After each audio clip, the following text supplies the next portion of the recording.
أعوذ بالله من الشيطان الرجيم.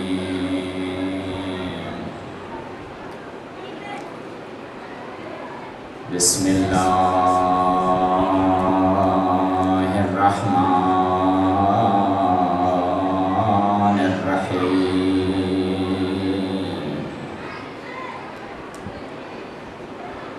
الحمد لله رب العالمين،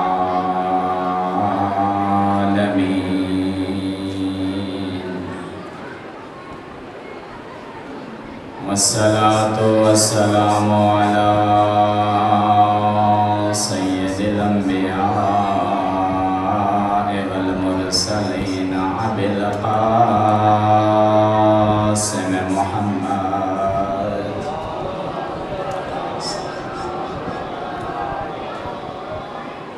وآله الطيبين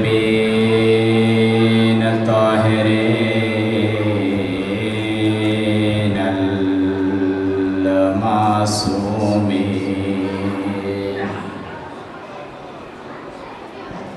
أما بعد، فقد قال الله تبارك وتعالى في كلامه المجيد: أعوذ بالله من الشيطان الرجيم. بسم الله الرحمن الرحيم. يوم ندعو كل أناس بإمامهم. صلوات.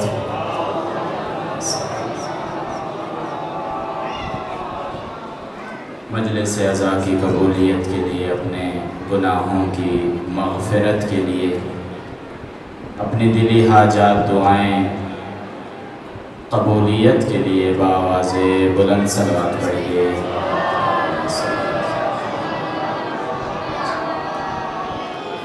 اپنے مرحومین کی مغفرت کے لیے اور خصوصاً مرحوم مولانا منظور حسین ساقی صاحب، ان کی مغفرت کے لیے بآواز بلند صلوات پڑھیے.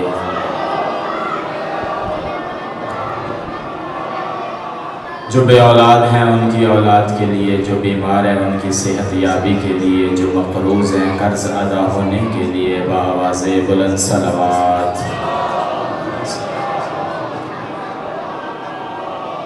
بہت ساری دعاؤں کی اپیل کی گئی ہے اور خصوصاً صحت یابی کے لیے کہا گیا ہے. مومنین بیمار ہیں: غلام مرتضیٰ سیال، ملک ظاہر عباس، خادم حسین کی زوجہ، مہر حسین کی زوجہ، زوار وزیر حسین کی بیٹی، ملک خدا بخش چاچا نظر حسین. ان تمام مومنین و مومنات کی صحت و سلامتی کے لیے بآواز بلند صلوات پڑھیے.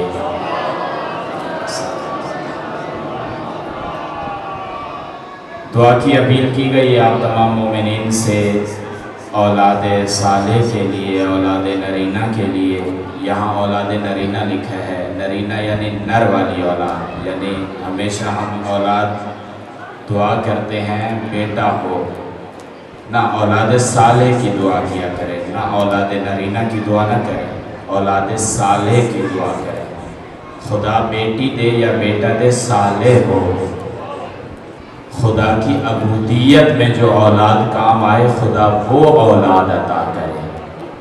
اولاد صالح کے لیے جو دعا کی اپیل ہے: خضر عباس، میثم عباس، ملک طیب عباس، ملک عمار یاسر، عارف آبان، حسنین عباس، واجد عباس، ملک فیاض حسین، ملک مظہر عباس، ملک غلام عباس، ملک مجاہد اقبال، زوار امتیاز حسین، سجاد حسین، مدثر عباس، فرحت عباس، زوار طیب حسین، کوثر علی، فوجی،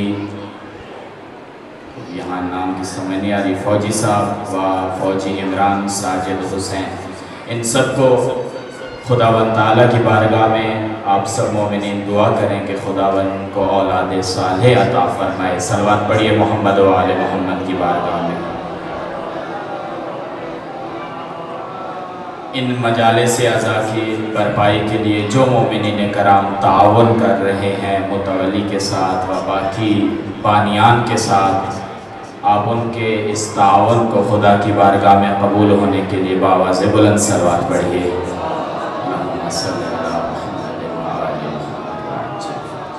جو دوستان، جو احباب سیکورٹی کے فرائض انجام دے رہے ہیں، پولیس والے یا باقی جو دوستان یہاں راستے میں گرمی کے اس موسم میں باہر کھڑے ہو کر سیکورٹی کے فرائض سر انجام دیتے ہیں، اور آپ مومنین کرام خوب احسن طریقے سے اور بے فکر ہو کر مجلس حسین برپا کرتے ہیں، آپ ان کی صحت و سلامتی کے لیے صلوات پڑھیے۔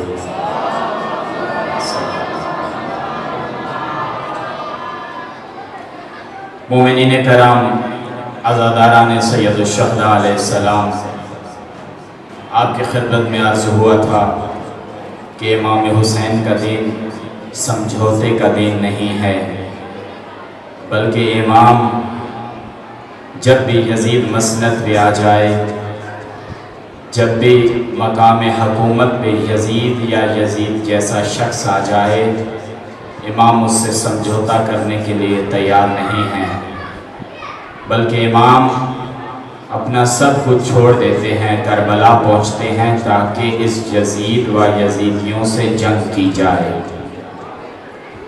امام جنگ کے امام ہیں، امام صلح نہیں کر رہے، امام جنگ چاہتے ہیں۔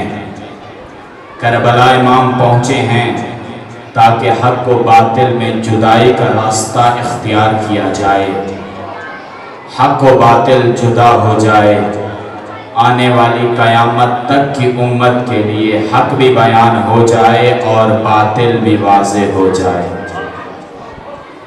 امام کا قیام حق کا قیام ہے اور باطل کا نکھیڑا ہے۔ امام نے یہ قیام کر کے، یہ بڑا مختصر قیام ہے، چند لوگ ہیں جو جنگ کرنے گئے ہیں، لیکن ہزاروں لوگوں سے جنگ کرنے گئے ہیں۔ باطل بہت قلیل ہے، بہت کم ہے، بہت تھوڑا ہے،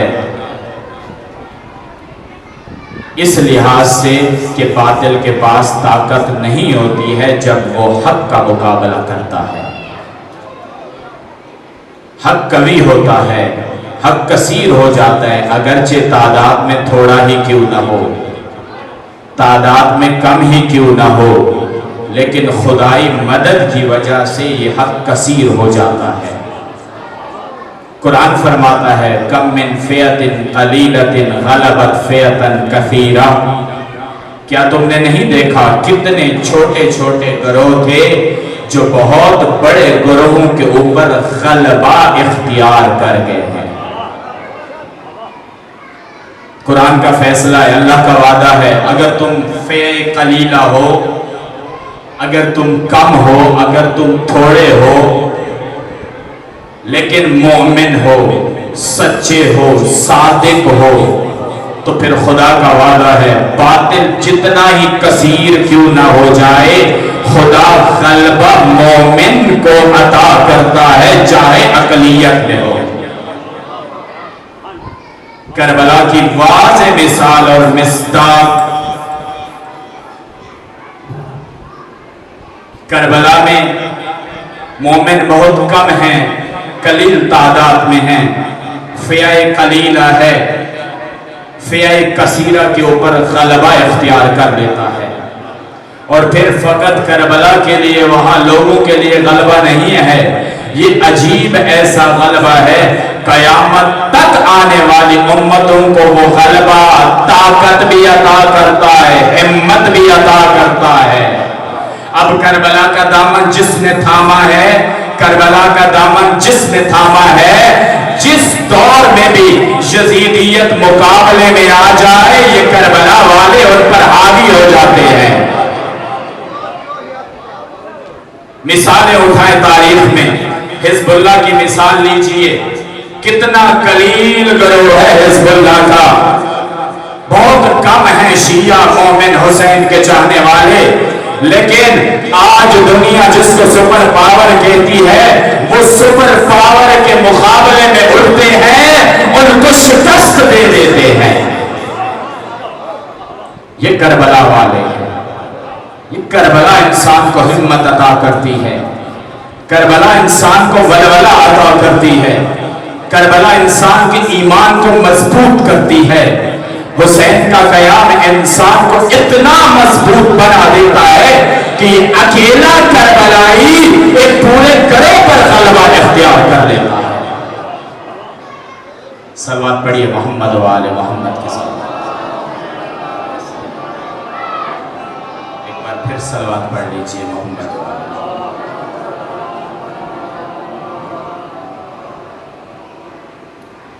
یہ کربلا کا ہنر ہے.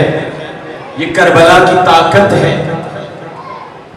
بے شک طاقت کے لحاظ سے، ٹیکنالوجی کے لحاظ سے، تلواروں کے لحاظ سے، نیزوں کے لحاظ سے، کلاشنکوفوں کے لحاظ سے، ٹیکنالوجی کے لحاظ سے کچھ بھی نہیں ہے ہاتھ میں. لیکن ایمان کی اتنی مضبوط طاقت یہ کربلائی رکھتے ہیں کہ ہر اٹھنے والے یزید کا سر کو چل دیتے ہیں. اس لیے اس کربلا کا اثر دیکھو. آج ایک صدی سے زیادہ وقت سے، زمانے سے زیادہ وقت گزرا ہوا، آج اس زمانے میں بیٹھ کر آپ اس کربلا کو یاد کر رہے ہیں. اور وہ کربلا آپ کو طاقت دیتی ہے. وہ کربلا آپ کو ولولہ دیتی ہے. وہ کربلا آپ کو جوش دیتی ہے. وہ کربلا آپ کو جذبہ عطا کرتی ہے. یہ کون سی کربلا ہے؟ یہ حسین کی کربلا ہے. یہ زینب کی کربلا ہے. کربلا کے بعد زینب نے بتا دیا ہے ہمارے پاس ہتھیار نہیں تھے، ہمارے پاس فوجیں نہیں تھی، ہمارے پاس کچھ بھی نہیں تھا، لیکن غالب حسین نظر آتے ہیں. غلبہ حسین کا نظر آتا ہے. غلبہ زینب کا نظر آتا ہے. جب بھرے دربار میں زینب جاتی ہیں، آپ دیکھیں یہ غلبہ کس کا ہے بھرے دربار میں. آپ کو معلوم ہے؟ اب یہ سن لیجئے یہ اور اپنے اذہان میں یہ بات بٹھائیے. جب یہ قافلہ دربار میں نہیں پہنچا تھا نا، ابھی تک دربار میں پہنچنا تھا، زینب اولیاء دربار میں نہیں پہنچی. یزید خوشی سے اعلان کر رہا تھا ہم فاتح ہیں، ہم غالب ہیں، ہم نے فتح اختیار کر لی ہے باغیوں کے اوپر. لیکن جب زینب دربار میں پہنچی ہے نا، تاریخ نے لکھا ہے زینب نے ایسا خطبہ دیا، یزید جو فاتحیت کا اعلان کر رہا تھا کہنے لگا ہم نے تو نہیں مارا، عبید اللہ مارنے کے لیے کیا تھا. میں پوچھتا ہوں یزید سے، حسینیت حسینیت حسینیت جدیدیت جدیدیت اہل بیت کا دشمن تے لعنت. میں پوچھتا ہوں، اللہم صلی علی محمد، میں پوچھتا ہوں یزید سے، ابھی تو فاتحیت کا اعلان کر رہا تھا، ابھی تو اپنی کامیابی کا اعلان کر رہا تھا. زینب، مستور زینب، خاتون زینب، ایک خطبے نے تیرے دربار کو ہلا دیا اور اب تو سارا الزام عبید اللہ پر ڈال رہا ہے. اتنا تیرے اندر خوف آ گیا، اتنا تیرے اندر ڈر آ گیا. معلوم ہوتا ہے کربلائی جب میدان میں اڑتے ہیں دشمن خوف کھاتا ہے. چاہے دشمن جتنی طاقت رکھتا ہو، چاہے دشمن جتنی ہمت کے ساتھ میدان میں اترا ہو، ایمان کی طاقت ایسی مضبوط طاقت ہے جو مقتدر دشمن کو، جو طاقتور دشمن کو ہلا کے رکھ دیتی ہے. یہ حسین کی کربلا ہے. یہ کوئی عام کربلا نہیں ہے، یہ زینب اولیاء کی کربلا ہے. اس کربلا کا دامن تھامنا ہے. یہ وہ حسین ہیں جو کسی سے سمجھوتا کرنے کے لیے تیار نہیں ہیں. مثلی لا یبایع مثلا، کسی یزید سے حسین سمجھوتا نہیں کر سکتے. قیامت تک آنے والی نسلیں اگر حسینی ہوں گی کسی یزید سے سمجھوتا نہیں کریں گی. جیسا دشمن آ جائے سمجھوتا کر لیں گے. نہیں سمجھوتا نہیں ہو سکتا ہے. جہاں جنگ کی باری آئے گی وہاں جنگ کے لیے حسینی تیار ہو جاتا ہے. جہاں صلح کرنی ہوگی وہاں صلح کرے گا. لیکن اگر اہل بیت کا دشمن آ گیا ہے, یزید جیسا حاکم آ گیا ہے, پھر ہر حسینی کا یہ فریضہ بنتا ہے کہ وہ آئے میدان میں اتر کر اس سے جنگ کا اعلان کرے, جیسے حسین نے جنگ کا اعلان کیا. کتنی چالیں چلی بنو امیہ نے, کتنی چالیں چلی. آپ تاریخ اٹھائیں, تاریخ پڑھیں, بنو امیہ کی حکومت کو پڑھیں. کتنی چالیں چلی اس دین کو ختم کرنے کے لیے بنو امیہ نے. اتنی خوفناک حکومت بنو امیہ کی. پروپیگنڈا کرنے کی مشینری تیار کی, لوگ تیار کیے, خطبہ تیار کیے, منبر پر آ کر علی و آل علی کے خلاف بیان بازی کی جاتی, لوگوں کا ذہن تبدیل کیا جاتا. یہ بنو امیہ کی حکومت بڑی خطرناک حکومت ہے. دین میں تحریف کر دی, دین میں تبدیلی کر دی. کربلا میں تبدیلی کی. ایک نظریہ جو بنو امیہ نے کربلا کے بعد لوگوں میں پیش کیا, وہ یہ کہا انہوں نے, جب لوگوں نے ان کو لعن طعن کرنا شروع کی کہ تم نے حسین کو شہید کیا, تم نے آل و اولاد و حسین کو شہید کیا, لعنت ہے تمہارے اوپر. پھر انہوں نے دین کا سہارا لیا, پھر انہوں نے مذہب کا سہارا لیا, اور سہارا لے کر دین کا رخ تبدیل کیا, دین کو بدلا, اپنے مفاد کے لیے دین کو بدلا. کیسے بدلا؟ کہا یہ کربلا تو تقدیر الہی تھا. توجہ, کربلا تقدیر الہی ہے, اللہ نے لکھ دیا ہے, عرش پہ لکھا ہوا ہے کون ظالم ہوگا کون مظلوم ہوگا. جب اللہ نے تقدیر لکھ دی ہے تو پھر ہمارے اوپر الزام کیسا, پھر ہمیں لعن طعن کیوں کیا جا رہا ہے؟ خدا نے تقدیر لکھ دی ہے. یہ ایسی خناس حکومت تھی, لوگوں کے اذہان کو بدلا اور لوگوں نے یقین کر لیا یہ تقدیر الہی ہے. یزید قاتل ہے, حسین مقتول ہیں, یہ اللہ نے لکھ دیا تھا, ویسا ہی ہونا تھا. نہ میرے بھائی, نہ میرے دوست, تقدیر الہی کا فیصلہ ایسا حتمی نہیں ہے کہ اللہ نے تجھے اختیار بھی نہیں دیا ہے اور خدا نے جنت و جہنم کا فیصلہ کر دیا ہے.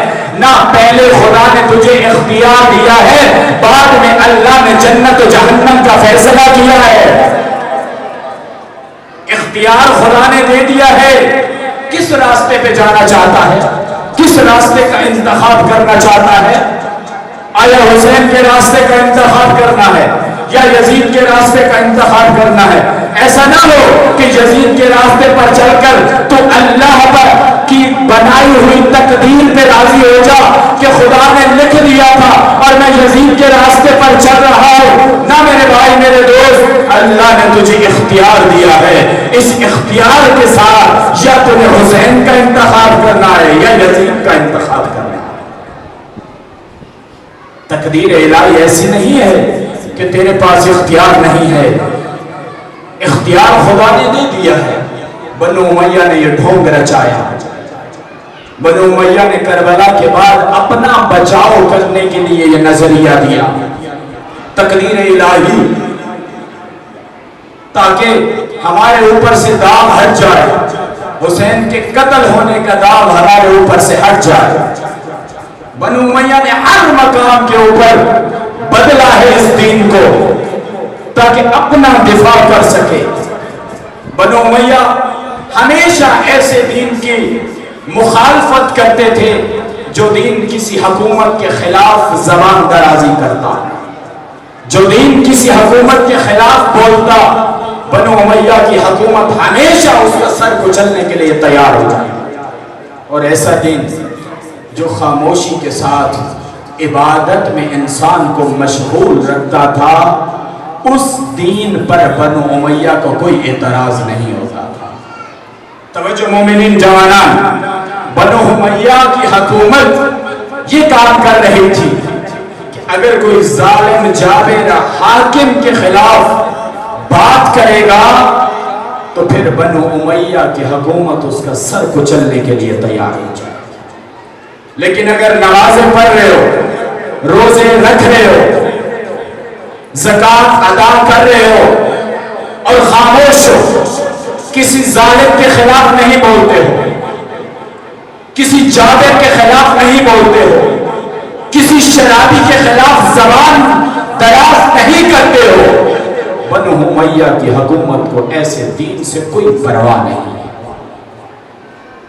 بنو امیہ کی حکومت خاموشی سے آپ کو جینے کا حق دیتی ہے، لیکن اگر آپ کا دین آپ کو اکساتا ہے، آپ کو ابھارتا ہے کہ ظالم کے خلاف بات کرو، جابر کے خلاف بات کرو، زانی کے خلاف بات کرو، توجہ ہے آپ کی، شراب خور کے خلاف بات کرو، علل اعلان گناہ کرنے کے خلاف میدان میں نکلو، پھر بنو امیہ کی حکومت کو یہ برداشت نہیں ہوتا ہے۔ بنو امیہ کی حکومت یہ چاہتی تھی کسی ظالم کے خلاف بات نہ کی جائے، تاکہ ظلم کے ذریعے سے یہ اپنی حکومت کو قائم رکھ سکے، جبر کے ذریعے سے، گناہ کے ذریعے سے ان کی حکومت قائم رہے۔ لیکن اگر بات کرو گے ظلم کی، شراب خور کے خلاف بات کرو گے، زانی کے خلاف بات کرو گے، پھر بنو امیہ کی حکومت کے خلاف ٹکراؤ ہوگا تمہارا، پھر وہ دین تمہیں اپنانا ہوگا جو سمجھوتا نہیں کرتا ہے بنو امیہ کی حکومت کے خلاف۔ حسین بنو امیہ کی حکومت کے خلاف سمجھوتا کرنے کے لیے تیار نہیں ہے۔ کیوں؟ کیونکہ حسین کو شرابی پسند نہیں ہے،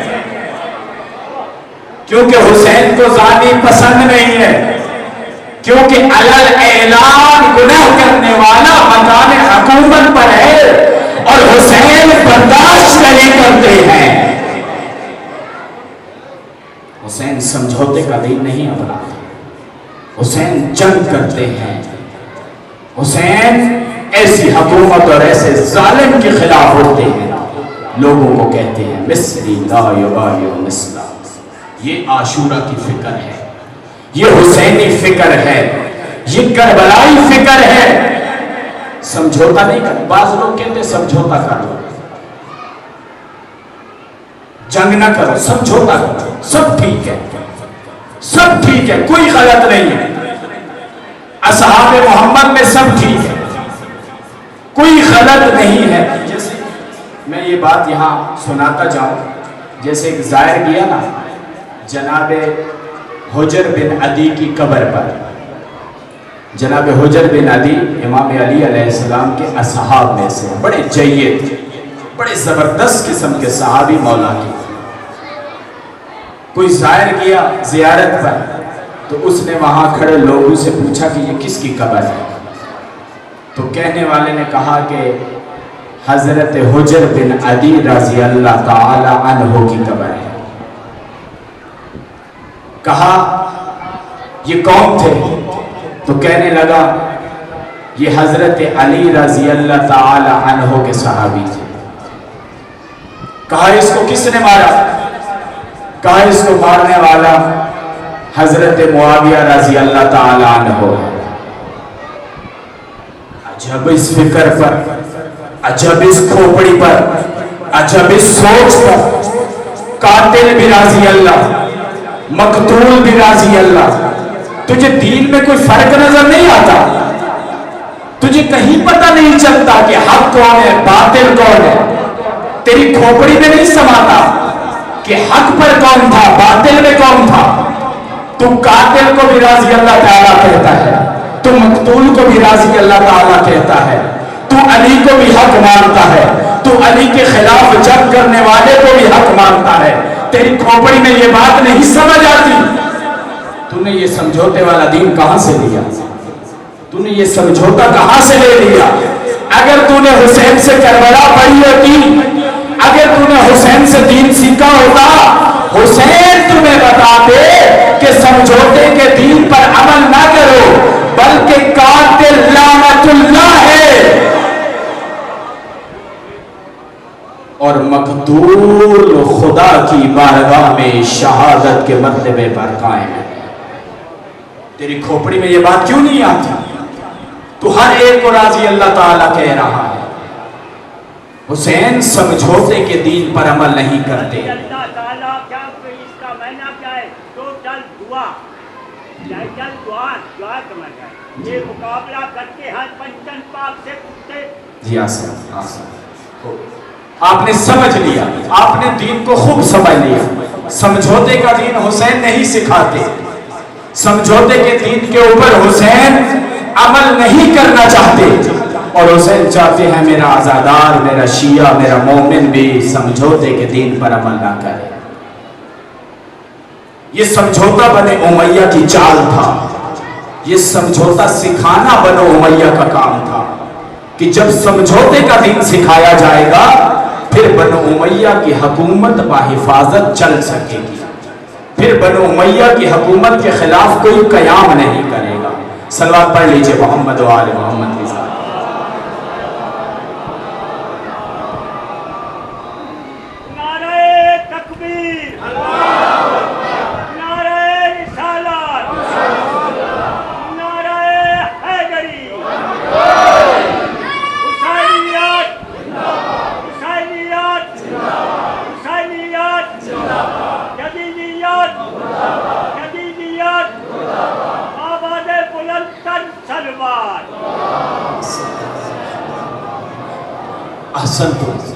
جب بزرگوں کو باتیں سمجھ آ رہی ہو تو میں یقین سے کہہ سکتا ہوں کہ جوان بھی اچھی طرح انشاءاللہ باتوں کو سمجھ رہے ہوں گے۔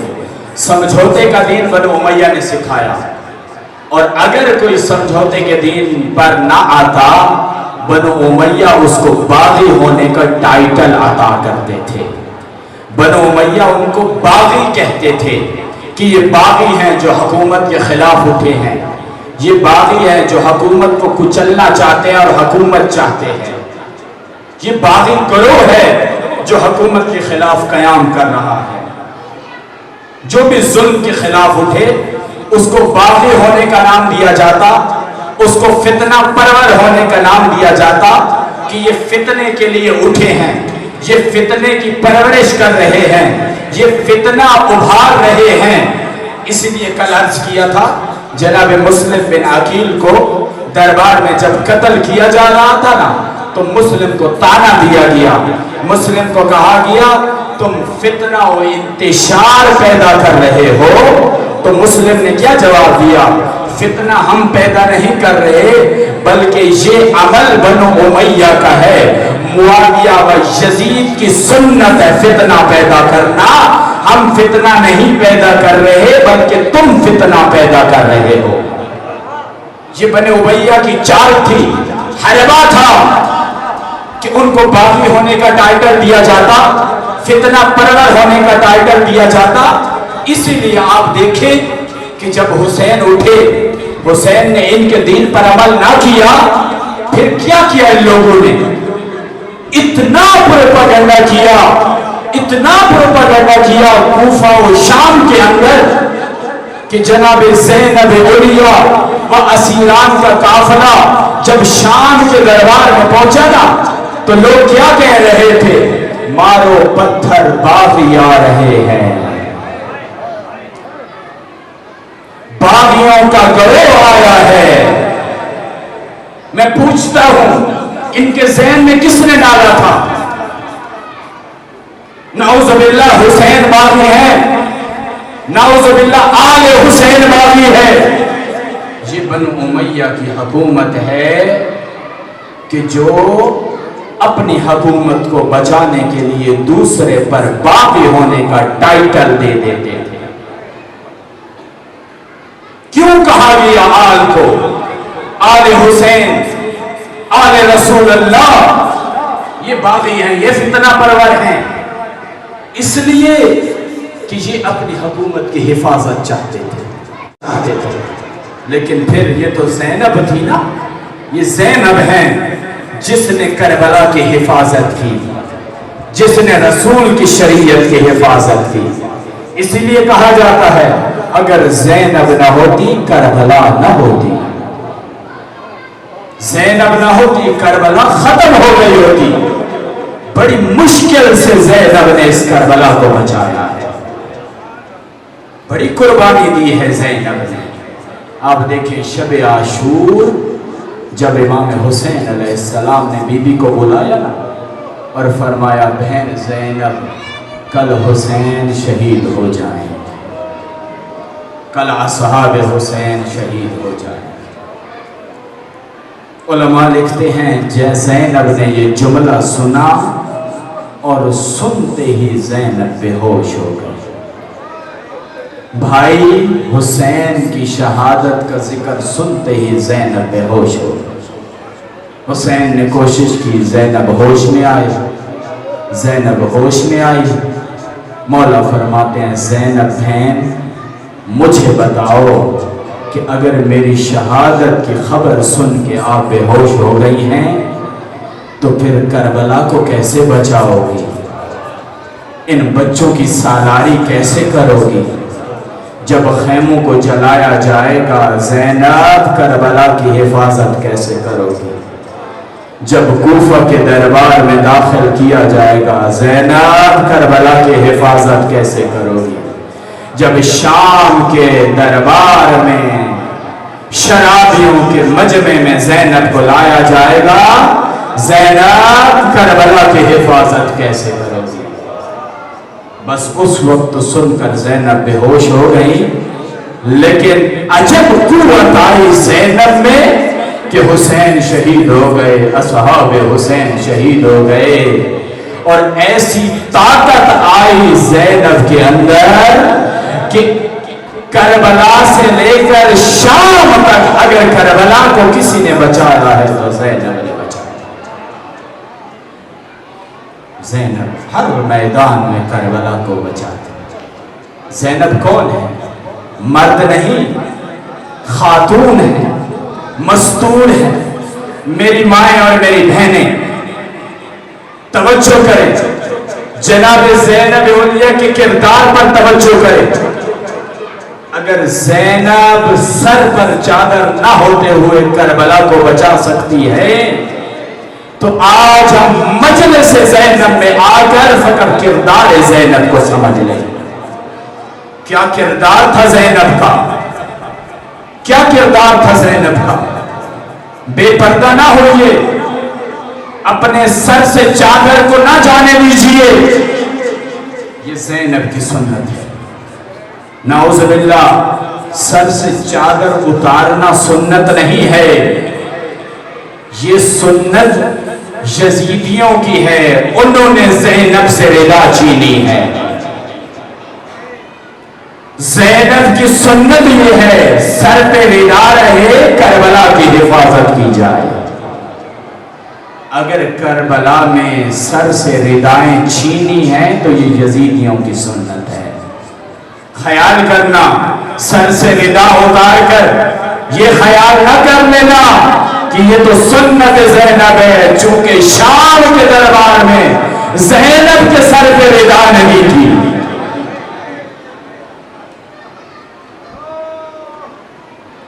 سید الساجدین کو اگر بیڑیاں پہنائی گئیں، سید الساجدین کو اگر زخم دیے گئے، سید الساجدین کو اگر توپ پہنایا گیا، یہ سید الساجدین کی سنت نہیں ہے، یہ سنت یزیدیوں کی ہے، جنہوں نے سید الساجدین کے ساتھ یہ ظلم کیا۔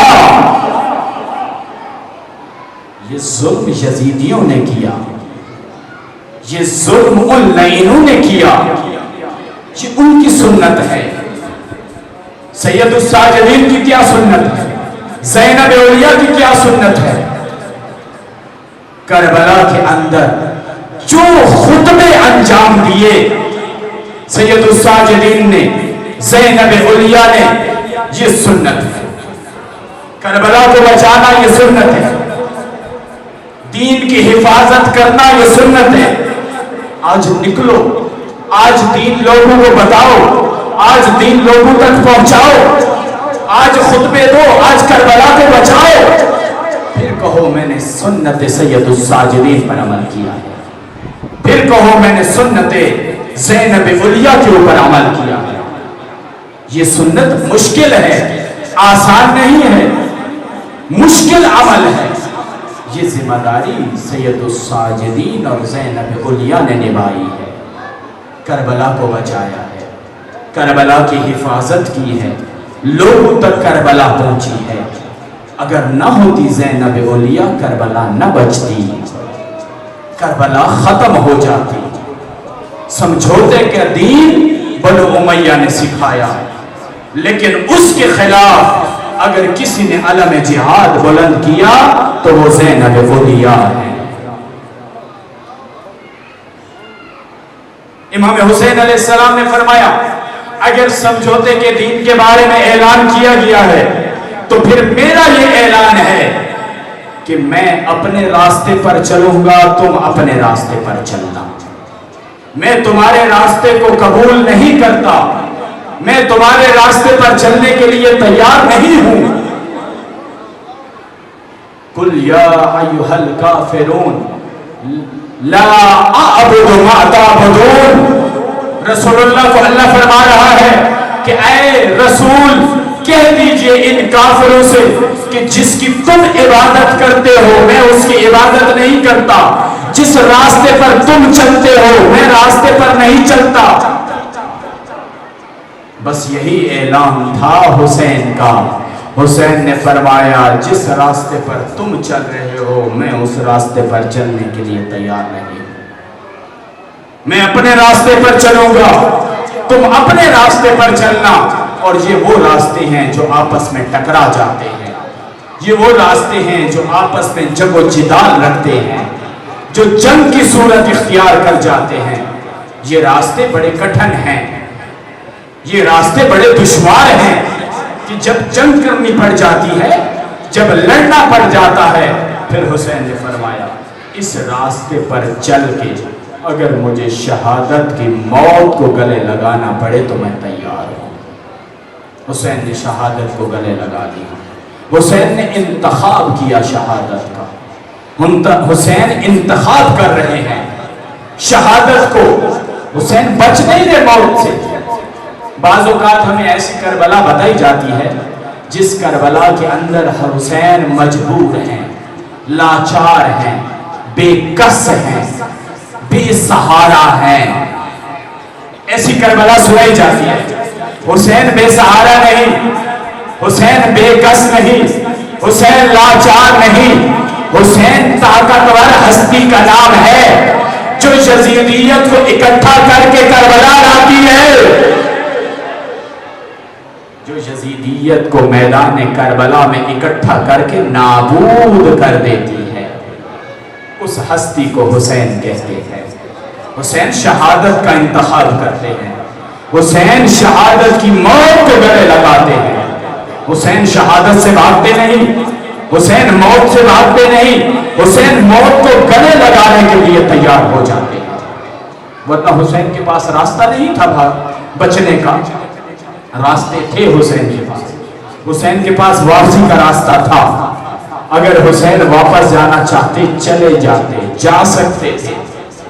بہت سارے جیت صاحب نے حسین کو یہ مشورہ دیا یا حسین مدینہ چھوڑیے، مکہ چھوڑیے، چلے جائیے کسی کونے میں اپنی حفاظت کر لیجیے۔ حسین جانا چاہتے جا سکتے، حسین جا سکتے، لیکن حسین واپسی کا راستہ اختیار نہیں کر رہے، حسین واپس نہیں جانا چاہتے بلکہ موت کا انتخاب کیا ہے حسین نے، شہادت کی موت کا انتخاب کیا ہے حسین۔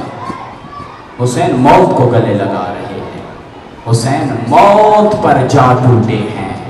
حسین بھاگنے کا نام نہیں ہے، حسین شہادت کا نام ہے، کیونکہ بنو امیہ کی جتنی چالیں تھیں، اگر حسین شہادت نہ دیتے بنو امیہ کی یہ چالیں کامیاب ہو جاتی، اور اس طرح کامیاب ہوتی کہ رسول کا دین اور شریعت ختم ہو جاتی۔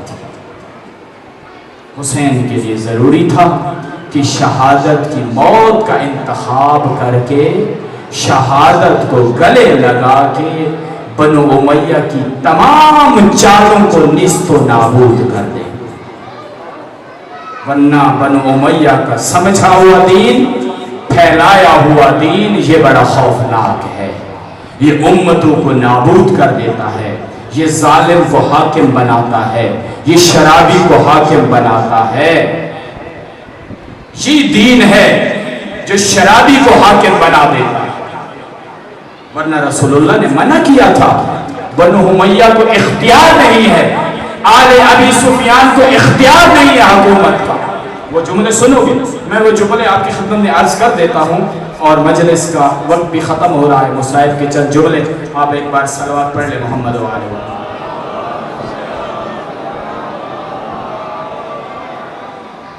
کچھ وقت ہے باقی، یہ جملے سنیں۔ رسول اللہ کا فرمان شاید پہلے بھی آپ کی خدمت میں پیش کیا ہے یا نہیں کیا، خدا بہتر جانتا ہے، آئیے سنیں رسول اللہ کا فرمان۔ اس فرمان میں رسول اللہ فرما رہے ہیں کہ آل ابی سفیان کو حکومت کا حق حاصل نہیں کر سکتے، حاکمیت کے مقام پہ نہیں آ سکتے۔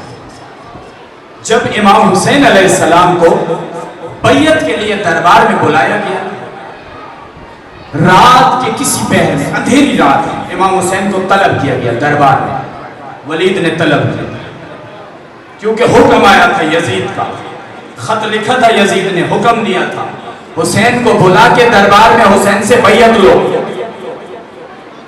حسین سے اپنی اطاعت کی ضمانت لو،